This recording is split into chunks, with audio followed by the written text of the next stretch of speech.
Carl Jung said, "Awaken and shine your light for others to follow. The privilege of a lifetime is to become who you truly are." This is an invitation to move differently in the world, to operate from a place of deep knowing and alignment. I'm Adrienne McDonald, and welcome to the Source Code Podcast. Let's dive in. Hello, beautiful humans, and welcome back, or welcome if it's your first time. Grab your coffee or your favorite tea, and let's get into what the Muse has for us today. When I was thinking about the evolution of things around this podcast towards the end of last year, I knew that I never wanted this to be an interview style podcast, and because I get pitches all the time. But I know some really interesting people, and we have some really interesting conversations. And I thought, I'd like to share some interesting conversations. So this podcast is the start of a series around conversations. And today you will hear from a very good friend of mine, Sophie Atkinson, and his lovely partner, Sophie, as we talk about connection, real, true connection. And I hope you enjoy. So let's go. Let's get into it. Welcome, listeners. I have the privilege today of talking to one of my favorite people in the world and his lovely partner. I've known Aaron for more years than I care to mention, and I thought it would be a great time to bring them on to talk about all things relationship and connection in this glorious month of February. Now, I would not do them justice, so I'm going to let them introduce themselves, and then we'll go from there. So take it away. Thank you for having us. Yeah. Well, my name is Sophie Atkinson. Many call me Sophie. And I am, by profession, I am in the human resources world, and I'm sure a lot of you know what human resources do. However, on the other side, I am a creative.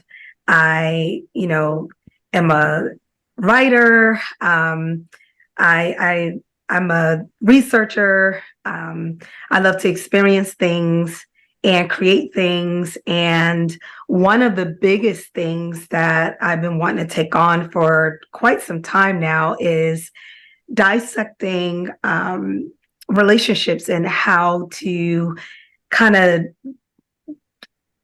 intertwine and get into the weeds of what love means, what connection is, and what people can benefit from it, how they can benefit from it.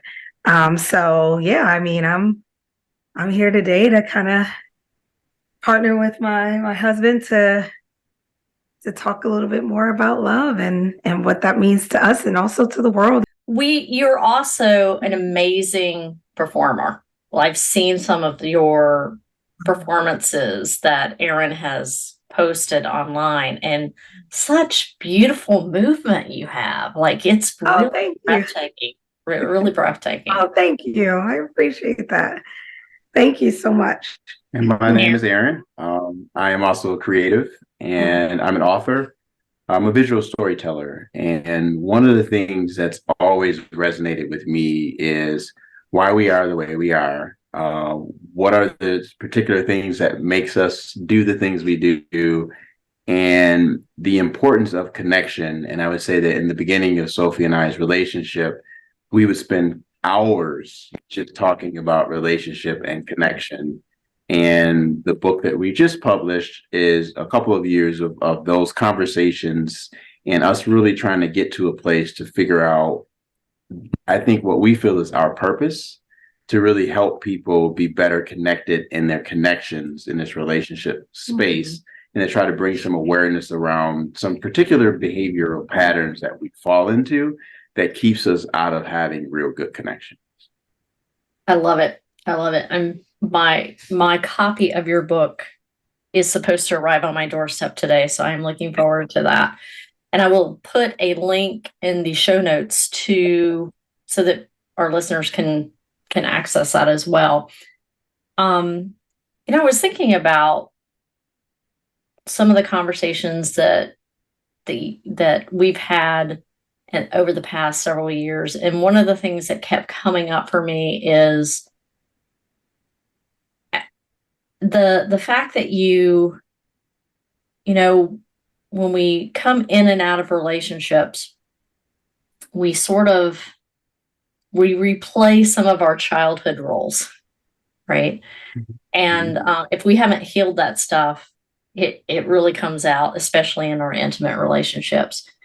And I was thinking back at some of my own roller coastering, as if you will, and the fact that I grew up in a very chaotic environment, and so I loved chaos in my relationships.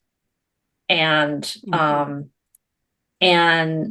think that one of the most important things that we have to do in order to connect with other people is first turn that gaze inward.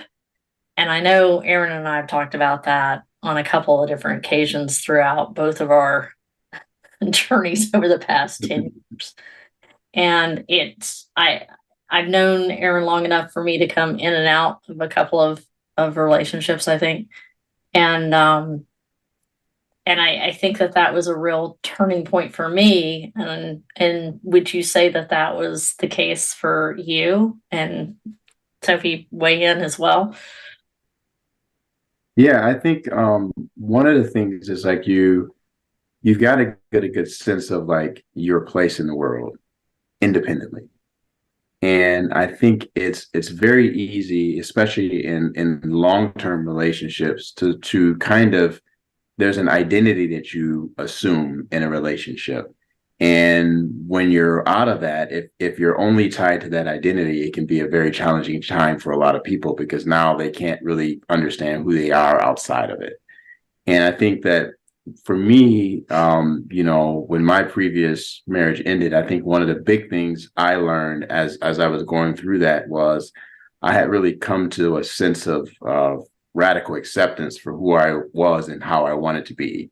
So on the opposite side of that, it was the transition individually. I think it was easier than some people have, just because I understood who I was and how I wanted to be. And it's interesting because I think that they say, as I was growing up, the term I would hear a lot of times is, a lot of times people look for their mother in relationships, right? A lot of men will look for their mother, and they'll look for the qualities in a wife that their mom had, and that can be a good thing, but it also can be a not so great thing depending on what kind of upbringing you have. And so I think it's important that people understand that, and that they understand particular patterns in their parents that they themselves would not identify with or don't agree with, so that you're not just kind of repeating that pattern in your life. What do you say? Yeah, to add to that, I would say that experiences typically shapes us. And I think a lot of us kind of learn, a little later in life, that there's some things that needs to be changed. And then that's when we come to terms with going to therapy and trying to get those things straightened out, and talking about, those things that may have, triggered us in the past, or whatever the case is. But once you identify what those things are, then you can really start to work towards that. But if you never address it, no matter how old you get, then nothing's going to change. But I will say, when you're younger, like maybe in your 20s, maybe even in your lower 30s, sometimes you don't really know, because you're still trying to figure life out, and you don't really realize how those past experiences are really affecting you, because now they just became a part of you until they've been pointed out by someone else that's paying attention or watching you. So with that being said, if you you know, once you come to the realization that change is needed and you get the help that you need, then you can start to kind of reshape yourself, kind of reinvent yourself in a sense, to a better version of you, and then just grow from there. But you need the right partner also to do that, because sometimes it's hard to do it by yourself if you don't have anyone keeping you accountable. Yeah, and I think one of the most important things for us in the beginning was like communication, open communication. And like from day one, nothing was off the table for conversation as it related to our lives. And I would say we got to. I just want to really emphasize that the fact that you made an intentional, conscious decision that nothing was off the table is unusual, because especially in that, like, the quote unquote honeymoon phase of a relationship, where you're like, yeah, I can climb up those stairs at Chimney Rock on this date. Like, I can do that. I'm going to die. No, I mean, because that was me. And one of the, look, you don't want to take the elevator. You want to climb all these stairs. I'm claustrophobic. I'll do it. But that's what the majority of the populace does, is they enter into that. I'm going to show you not my true self, but the self that I think that you want to see. And that's not sustainable. So I'm curious to how, like, really, how did you come to that decision to, like, okay, we're going to do this different. Nothing's off the table. Like, what was that thought process? And like, how did you have that conversation? Because I think a lot of people would like to have that. They just don't. I think, like, so for me, it was important that, the person I was going to be with, that I got to be 100% authentic. And it also was important for me that they got to do the same thing. So on our first date, I mean, after she asked me if I wanted to be married again. And so it was so early because I hadn't even thought about the idea of like dating at that point. But I knew she was asking me because she was considering where we were going, because she already knew what it was that she wanted in her life. And so she made it easy for me because I felt like in that she was going to be willing and be open from the very beginning to have deep conversations with me about a future, right? This is our first date. And for most people, they're so afraid, oh, you're going to talk about marriage on the first date. And my thing is like, well, no, because she knew in her life that she had already said that she wanted to be married again. And so if she's on a date with someone, she'd like that date to lead to something more than just a date. So she wanted to understand, and in the ways that it was her questions, really, because that was one thing that like really connected me to her, because I had just finished doing a documentary film where I was interviewing hundreds of people.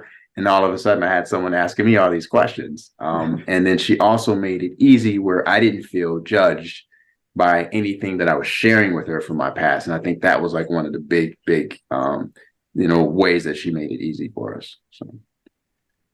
Yeah. And for me, I would say that, our worlds were just a little bit different because he's been in a relationship for a very long time. You go way back to high school and you're with the same person. Me, I have been married before, and then I've been back in the world to start dating again. So I was already dating, like out there just trying to find the right person, taking my time, but it was a lot different than what he had experienced in that aspect. So for me, asking questions was easy because I was always, trying to make sure that I asked the right questions to whoever I was speaking with so that I can determine if they would even be the right person for me. See, I don't like to waste time.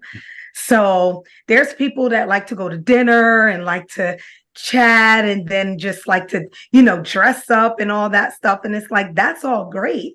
But if you can't see yourself with that person, then what's the point? So for me, I didn't want to do these lavish dinners and things like that. I wanted to talk because I want to see if I even think I'm going to like you, to even be able to move forward. I think this really speaks to something that's needed more in our current dating world, because we're in the and this happened. Dating apps were around the last time I was single, but they weren't like they are today with the more transactional type of um lens, I think. Whether that's the intention or not, that's for a longer debate. But I think the commitment to be open, but also not with judgment, is a really powerful approach to any relationship, whether that be your intimate partner, whether that be your friendships. I think if we were all more mindful in business life, in corporate, that we would have a lot less toxic environments in corporate if we could come with that mindset. So I think that that's really, really like amazing, and a key takeaway that people could learn from, that could apply to so many different situations, right? Just be open. And but you know what else? And not you know judgmental. what else? Expectations. Oh, now, yeah. We all have expectations, right? I mean, everyone has expectations. There's nothing wrong with that. But if you're coming in and you don't even know the person, just listen, just talk and fill them out and just see what they have to say, and and vice versa. Let them get to know a little bit more about you without imposing expectations so close to when you're first meeting someone. I know for he and I, we didn't have any expectations. And what I mean by that is there wasn't any expectations that we were going to meet and then liked each other, or expectations that once we met that things were going to go great or whatever. We had to see. So I think the most important thing at that time was for us to just be who we are and just go from there and take it one thing at a time. Small, obtainable steps, not these long, futuristic goals that, We also said yes to everything. In the beginning, we just said yes. My granddad used to say this thing. He would say, if you can say yes, why wouldn't you? Right? He's like, when you're evaluating things, there are so many things and barriers and restrictions we put on things in our lives that we don't have to. Right. And if you can say yes, then just say yes. You never know what you open yourself to if you make that thing an available thing, instead of adding some condition. There really is nothing more than fear that you're adding in if you allow yourself to be open. And I think that's really where it was with us. It's like that for a lot of people, it seemed like things were moving too fast, but here we are married. And so obviously we were right about what we were feeling, and we knew what we were experiencing, and we just allow ourselves to be open. And we're still that way. It isn't like anything's changed since we've gotten married.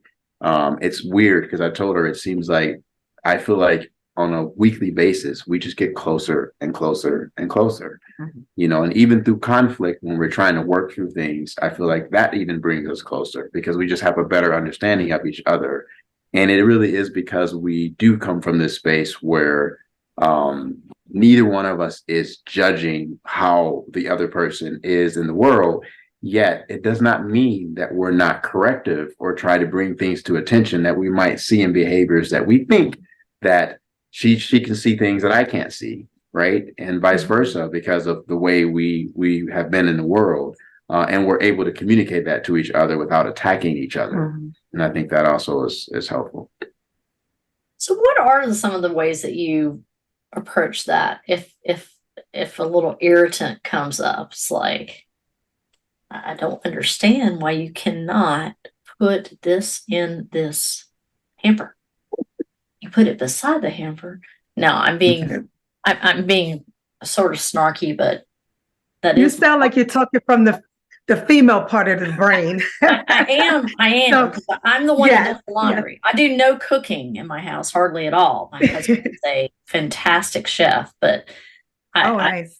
My domain is the laundry. I will say that. Nice. Um, I would say because of who he is, I don't want to hurt him. I don't want to see anybody hurt him, but I also don't want to hurt him. And with that being said, you know, I look at how he is towards me and how patient he is. And it actually teaches me how to be more patient too. Because, you know, usually as women, we got so many things on our mind. We're doing many things at one time. We're thinking about a million things at one time. We have a bunch of wires going on, and, you know, it's a lot. And it's a little different for how men do things, but I try to make sure that I stay in the approach of respect. And I kind of look at it as, how would I feel if I were to say something? I mean, we're not perfect, so sometimes we might say something that's a little hurtful, right? So that's normal. But as far as like intentionally, I try to intentionally, you know, make sure that I care for how I speak to him when it comes to, you know, resolving issues. Now, I'm a very what they call passionate person. So sometimes I'll get, you know, my energy just takes over my body. And then I'm just like, you know, just, yeah. But because he understands that, he knows that it's not anything against him. It's just sometimes me just talking about it. Right. So, yeah. Yeah, I would say like so when we first met, like she's one of the happiest person, like her spirit is filled with a lot of joy. And this was early in our relationship where something had happened and she was in a different energy space. And it was my first time experiencing that energy. But it had upset her and she was frustrated and she was communicating with it. And we had been talking on the phone so much that, you know, I was the person now to receive to receive the story of what was going on. And initially it felt so different because it was such a different energy than I had ever experienced from her before. But then I realized she's passionate, right? Mm-hmm. So of course, in this space, it's the same passion, it's the same energy. It's just the messaging or what it is, right? It's just shifted, but it's the same energy. And then she also shared something with me. She's like, I have so much energy in me.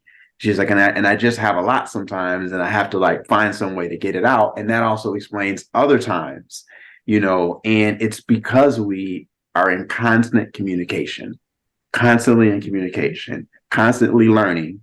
And you know, we'll never know everything there is to know about each other. And that's great because that means we've got the rest of our life here to figure that out. But I think because we're in constant communication, it creates the right opportunity for us to keep working towards keeping that closeness there together. So I think in paying attention, like you're talking about, it's the same energy. It just may come in different forms based on the scenario. It's because something that you've intentionally like, oh, and you're putting the connectors together. Like, and I over the years have learned through trial and error how to communicate with my husband a little bit better too. My birthday is something that he has forgotten on several occasions. And he happened to forget my birthday on my 50th birthday. So that was like a milestone birthday. I was like, comes home and he's like, he had a hard day at work, yada, yada, yada. And I'm like, what do you mean what we're doing? And I was very upset. I left the house. I went and had dinner by myself. I came back the next day. I went out and saw a movie by myself. I come home and there's flowers that have been delivered to the house, which if you knew my husband, you would know that is like that's just not him. So that just made me even more mad. I was like, he's just doing like the checkbox thing. But then as I was sitting there with my flowers that I was just couldn't believe that he had done that. I had a moment of aha. And I'm like, well, first of all, you need to like practice what you teach. So you need to dial it back and like take a moment. And what I realized was it was about that expectation. I know he's not like, that's just not his thing. If I put my birthday into his phone and have an alert or something, yeah, that would probably work. But what's better is if I say, hey, I would like to do blah, blah, blah next Tuesday for my birthday. Can we go ahead and plan that? It works out better that way. Why am I getting upset about something that that's just not his natural? Now, some would argue and say, well, that's disrespectful. Not if you knew how his brain works. It's just that dates are just not his thing. And ever since then, I've never been disappointed. In fact, this year we're going to go see Moulin Rouge downtown. So it's one of those things of it's that compromise, but also the communication. Like, he's not a mind reader. No one's a mind reader. Well, we could argue that some people think they are. So, but I mean, it's one of those things of this is important to me. I need to share this with you. I know you don't care about your birthday, but I would like to do something, and we don't have to do it on the day. We can work around that. But I was like, why do I want to fight? And then I realized, again, you go back and you're like, all that programming. Oh, well, I like to throw down because I like to stir stuff up because I like that roller coaster chaos.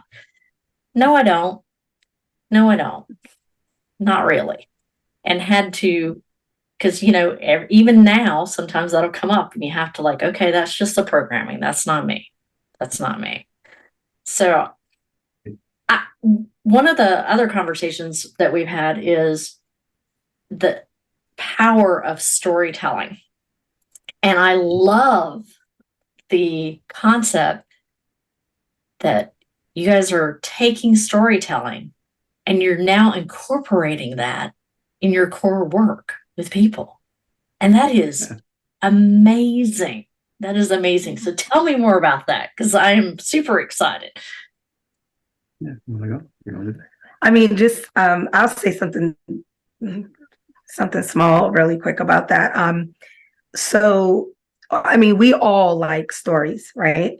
And a lot of times, even if we haven't experienced that particular situation or that story, we can envision in our minds what it looked like.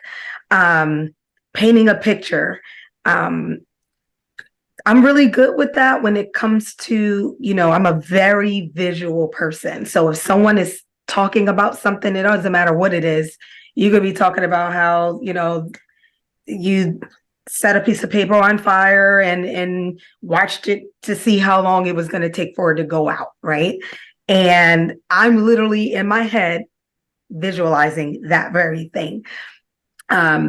So what I love as far as what Erin brings into that is, I have a lot of thoughts and thought processes that I take to create, stories and things like that.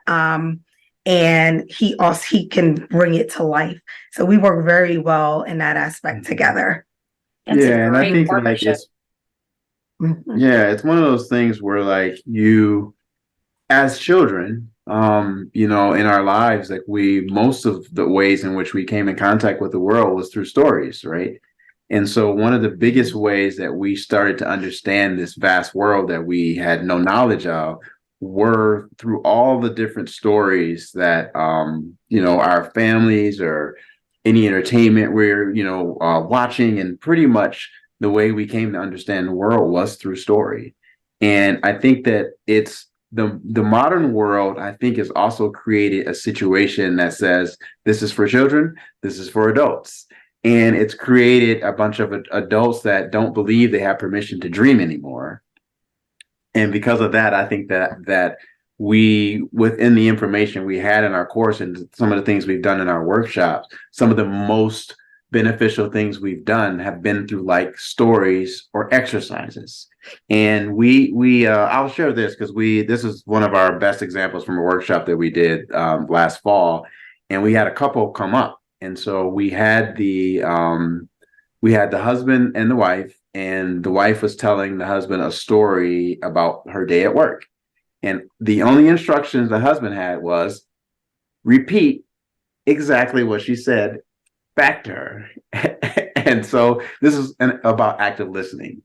And so in this example, what really happened was instead of him just saying what she said, he started interjecting his own thoughts into how she should be at work, and that, and that what she was saying, and she should do these things. And then we're like, well, wait, no, you're just supposed to repeat what she said.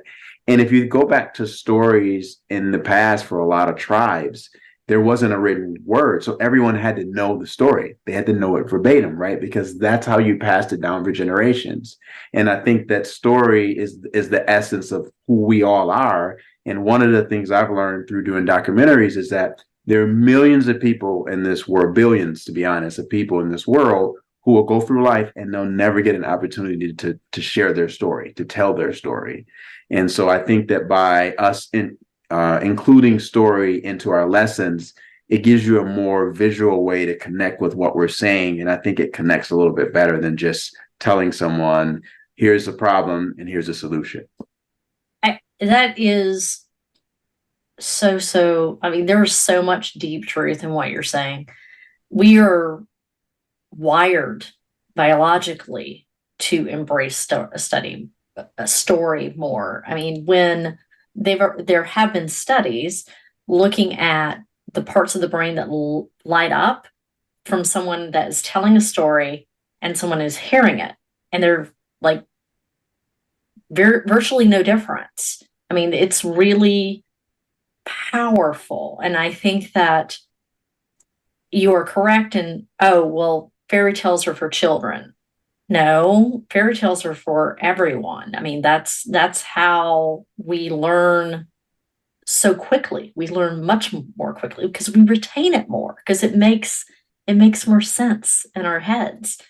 And I think that the concept of doing workshops and incorporating that, and also with the book that you just released, incorporating the stories within that, it makes you're able to put yourself into the story more, or you are like, well, I want to be this character, or I want to be this character, or I am this character, but I really want to be this character. I mean, who didn't grow up wanting to be a character of something that you knew? I mean, I wanted Bionic Woman and Wonder Woman. Like, those were my two. Like, I wanted to be those. Those were like my childhood heroes, if you will.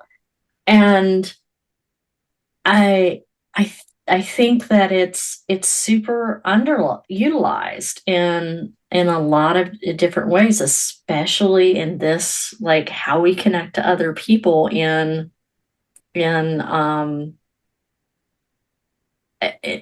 developing those connections. I think that if we did more of that, more leadership development training would probably be more effective. And I think that because I've been to marriage counseling, I did that with my ex-husband. And those exercises are great. But if you can overlay that on the storytelling on top of it, I just think that would be so much more powerful. And obviously that's what you're seeing in that. And I think that there's something that it just speaks to giving permission for the adults to think in the possible instead of their programming. Mm-hmm. Mm-hmm. Yeah, definitely. And I think that what is it? The autopilot that people get into in their lives, Right. And because of it, because we've lived, or because we've had some kind of success in it, we think that that's the way we have to go. And one of the biggest things as I transitioned in my life to where I am now is I am a person who's not, I don't need to do everything the same way that I've always done things. As a matter of fact, I like to embrace lots of things, and I find more excitement in approaching things in a different way than I've always approached things. And so it's in learning and in technology. And I'm one of those people that embraces new technology because it's exciting, because I feel like it can offer an experience that isn't possible if you're not embracing it, because the world, and we all are every day, changing. And if you can just embrace that, then I feel like that the journey of it is so much more exciting than it would be if you're a person that's trying to hold on to these past ways of doing things. I think that is a great segue. So a few years ago, James and I did a panel at Dragon Con, which is a sci-fi fantasy convention thing in Atlanta every year. And we did a panel on sex tech.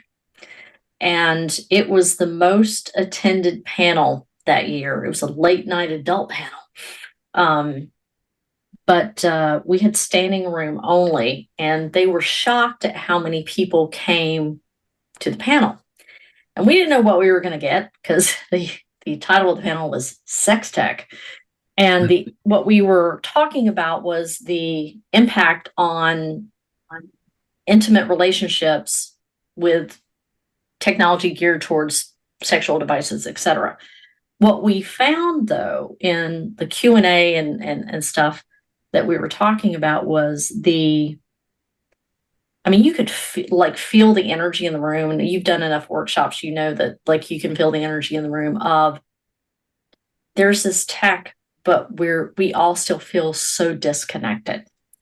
And there was a big concern, and this was probably 8 years ago, so tech has really taken off now, around is it good? There was this debate of, is it going to help us or is it going to hurt us? And I come from 20 plus years being in tech, so tech does not scare me, but I am very intentional about tech. So I would like y'all's thoughts on tech and how you think it's affecting relationships now, and how what evolution do you think is going to happen? Because AI is here, obviously, and that's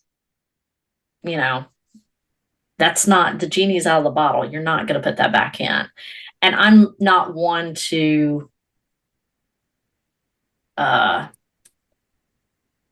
think that it will save us, and I'm not one to think it will destroy us. I think humans can use their critical thinking skills, and it can be beneficial or it can be harmful depending on how you look at it. What do you think about AI? And if we're just speaking about AI, I don't know. I think it allows you to, for me, I feel like it's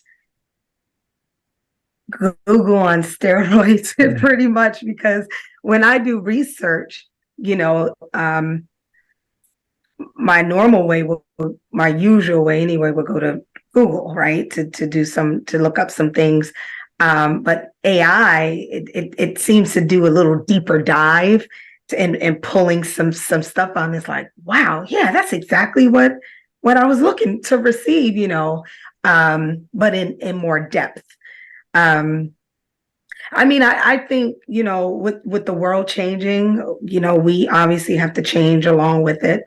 And when it comes to connections and things like that, I think it's important to not just lean on tech alone, but also to can make sure that you're still pulling people in and their thoughts as well, because I think it's important to do that. So I'm pretty old school, but at the same time, I feel like not having too much of one thing is healthy.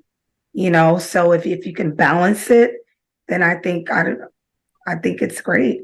Yeah, I think one of the most unfortunate things about humanity is we turn to our inventions instead of each other. Mm-hmm. And I that's a think that's quotable. yeah, That's a that's quotable moment right one of the there. really, really big problems we have is that, we, and we try to develop these solutions for problems we have that actually are things that we should be turning towards each other to work together to solve these together.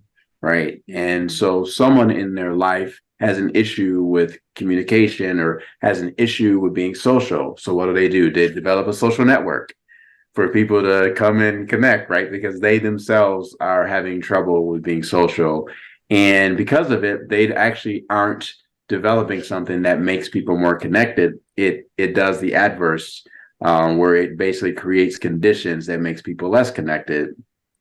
And then what people start doing is they start mimicking behavior of other people instead of developing actual social skills and really communicating, because the communication leads to good connection. And so for me, with the artificial intelligence, I think the danger of it is that what's going to happen, because we're already seeing it, is we're going to start making this, we've created this computer system that's going to eventually become self-aware. And it's going to be self-aware, but it's soulless. And so it's going to mimic and behave, and we're going to be able to put it in systems and even in some type of, um, you know, robotic, human-like entities that we're going to interact with, right? And they're going to behave and act like us, but we're going to have the same problem in the fact that now we're connecting with something that isn't real. And I think that's the dangerous part of it. But I do think for as long with that within technology, to me, some of the great things are how there are some things that we've come to understand about our course that we developed, about our book, that the way we can pose these questions and the information we get back from this AI, from this like the chat bots, it allows us to come to like some better understandings that we didn't even know, like in an instant. And it's amazing because the amount of time it took us to like sit down and like write the material. Like we spent the last couple of years kind of ideating and figure out where we want to be. We developed our course, and then once we knew where we wanted to go, we were able to get through the process of writing so much faster because we could get a lot of questions answered about the material and a lot of ideas. We could kind of source these ideas in this way that might have taken a lot of focus groups to do. And now we've got a technology that allows us to get through it much quicker. So I think on that side, it's good. But it's one of those things that concerns me about how we are as humans, because we've done this for thousands of years before there was this kind of technology. We use a lot of different things that we invent to solve problems where the solution should be human connection. And rather than do that as the solution, we create something that's supposed to make things better for us. I think that's one of the things that we have lost when we have, I don't want to say discarded, but in some ways it is discarded. In indigenous cultures for thousands and thousands of years, there were some initiation rites, like through the process.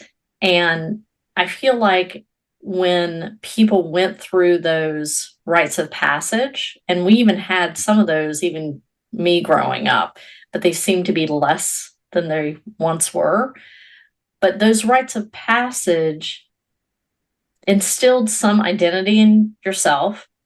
It also instilled some connection to like whomever was guiding you through those, and also a connection to the community. And I feel like we are losing more of that. And I that when I look at technology, and I went to a gamer convention probably a couple of months ago. I was James went with a client, and I walked in, and it was just rows of people on computers playing games.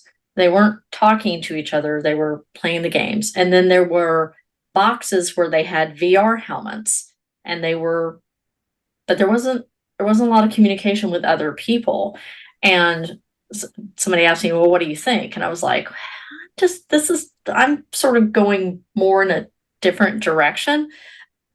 I think this could be useful in certain situations, but this is, again, it's one of those being mindful type things, right? But I also wonder if it could help with, they said that the US Surgeon General put out a report in 2023, and I usually don't quote reports unless I've read the entire thing. So I'm going to kind of break one of my own rules here. But it said that this was on the epidemic of loneliness and isolation in the United States. And one of the things I found curious was they said that lack of social connection was more detrimental to your physical health than smoking 15 cigarettes a day. And that, I was just like, what? Now, there were several components to social connection. It was individual, your relationships, your community, and society, like societal norms and whatnot, all of this. But they cited that there was 29% increase in like heart disease, 32% increase of a risk of stroke, 50% increase of risk of developing dementia because of isolation and disconnection. And obviously that varied for different age demographics and whatnot. But it really spoke to how we need connection to something. And we really need connection to each, like another human, right? We need connection. And I thought it really spoke to the power of community as well. And I think that, strong relationships mean strong communities, which means strong humanity and that ripple effect.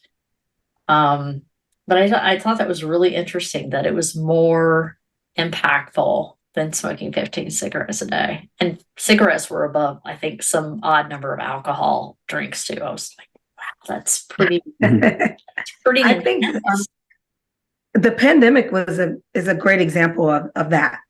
Yeah, it exasperated. It definitely, they had referenced that it just, like, it was already bad before the pandemic, but the pandemic just exasperated everything.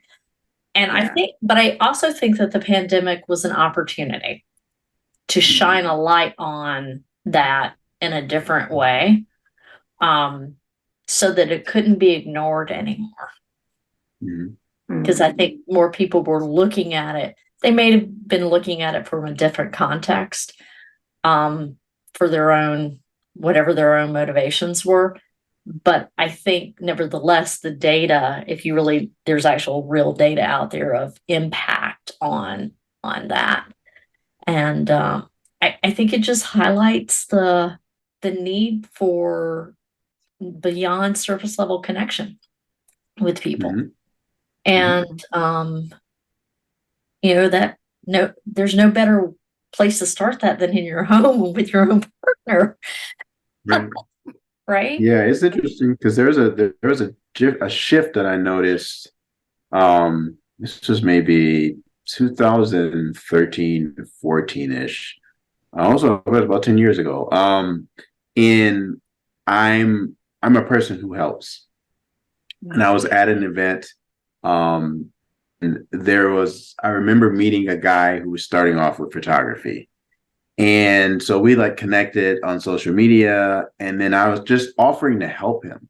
Like, hey, if you got to shoot, I can come help you shoot. I'll hold your reflector, as you're learning, and he's like, what do you want? And I'm like, I just want to help. I'm the person who helps, but why? Why? What do you want? I was like, I don't want anything. But I noticed a shift in a generation where there was just this sense that I couldn't possibly just want to be helpful without wanting something, and I think that's an unfortunate thing that there are things that have been changing in the systems people are connected to where they do they don't embrace that, like that connection really, right? They're out putting things out in the world. And this is someone he was posting things, and there was some areas of growth that, like, it seemed like he wanted to help, but he really didn't. Like, he wanted to network and be there, but he thought that someone was just going to hand it to him, right? And it's like, and I think there's some of that's changed too, because it's without each other, and having these connections, you don't really get to the best place or the best version of yourself, if you're just trying to do it, yourself. I think that's something I've, talked to, like, with all of our kids, about the understanding, like, you need people. It's going to be very difficult to make it in this world in a good way if you don't have people helping you through, because we all need each other. I think that one of the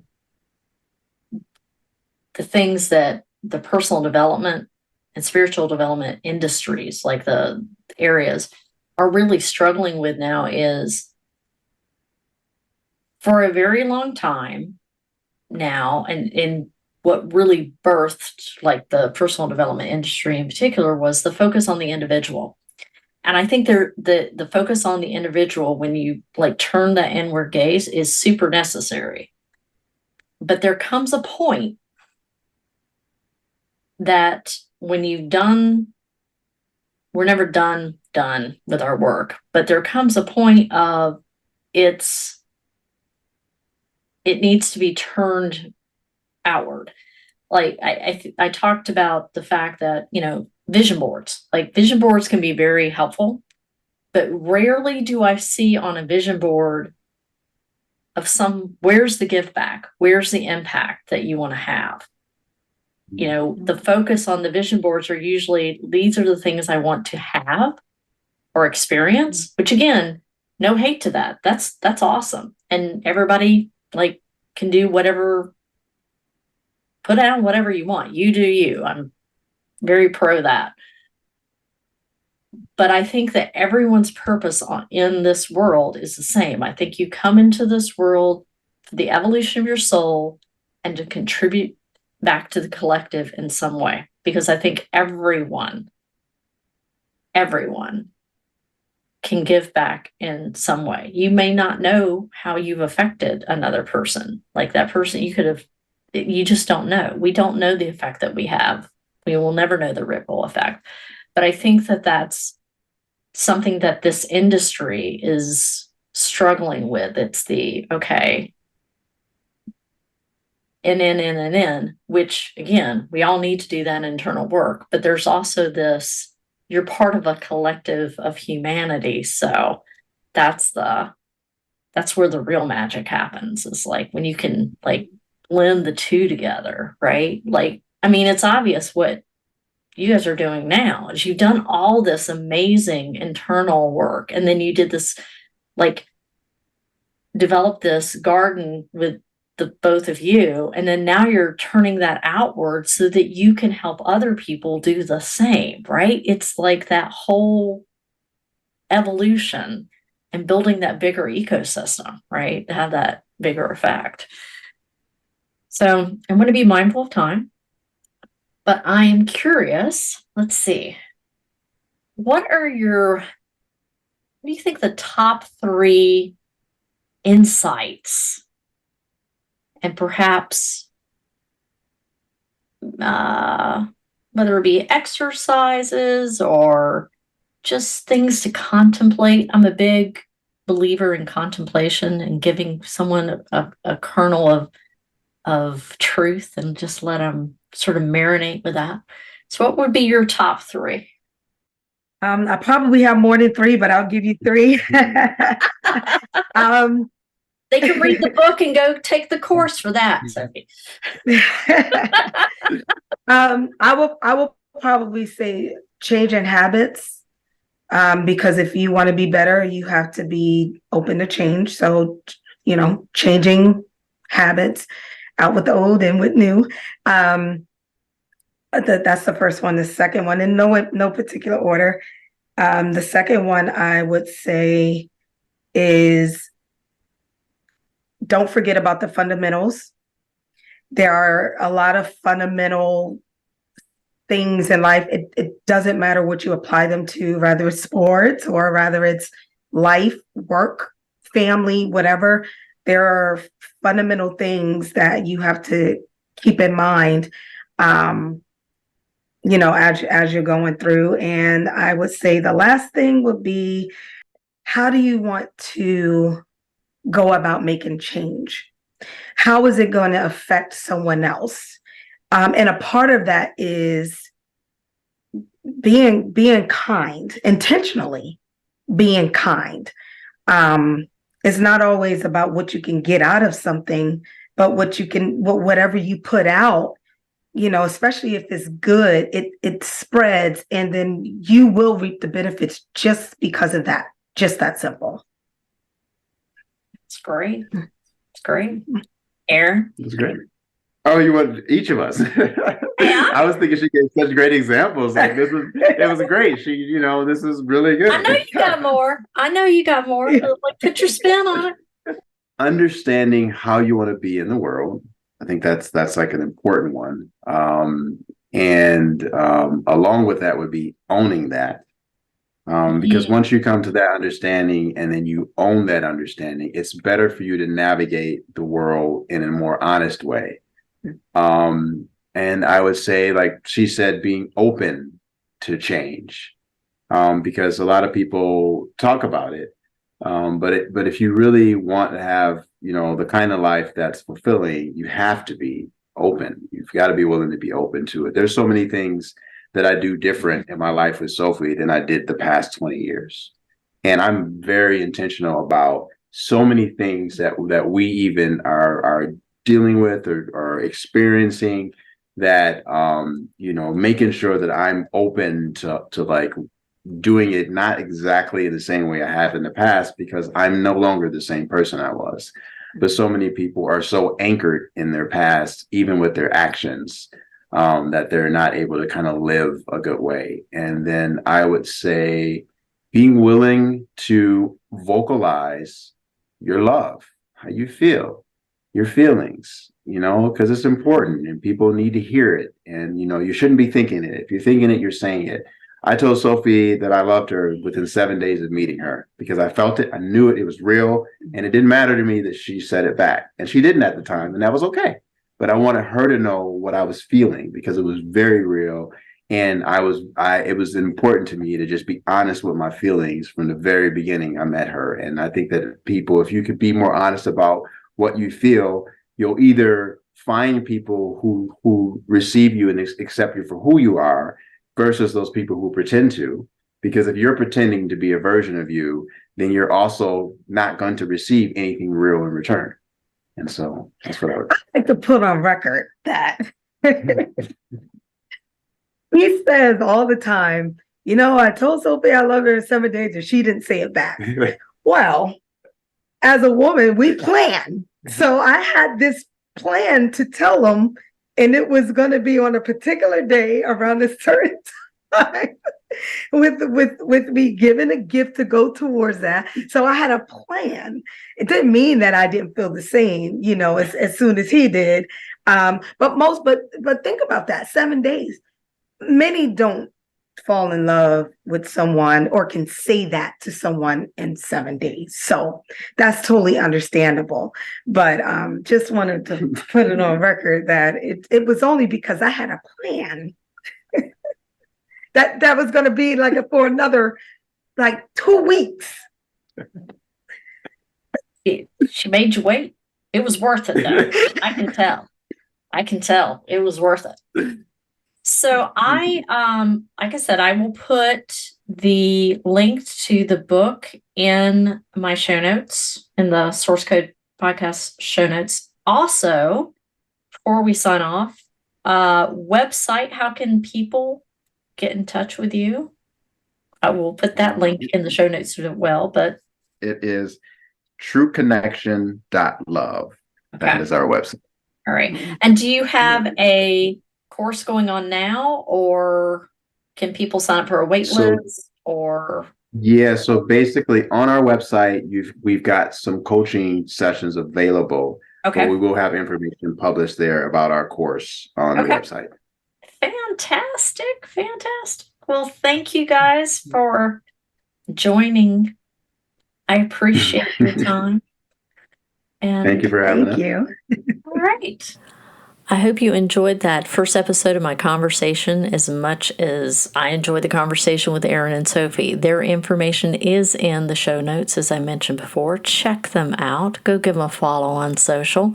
And I'd love to hear what you thought about the episode. You can connect with me on Instagram and LinkedIn and Facebook. That tends to be where I hang out the most. Remember to seek the magic in the mundane and to always find beauty every day.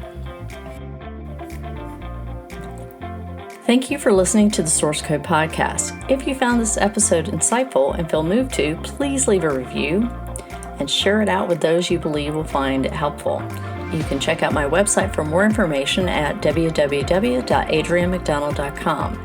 And for more of my more regular musings, connect with me on Facebook, Instagram, Threads, and LinkedIn. I hope you have a beautiful week.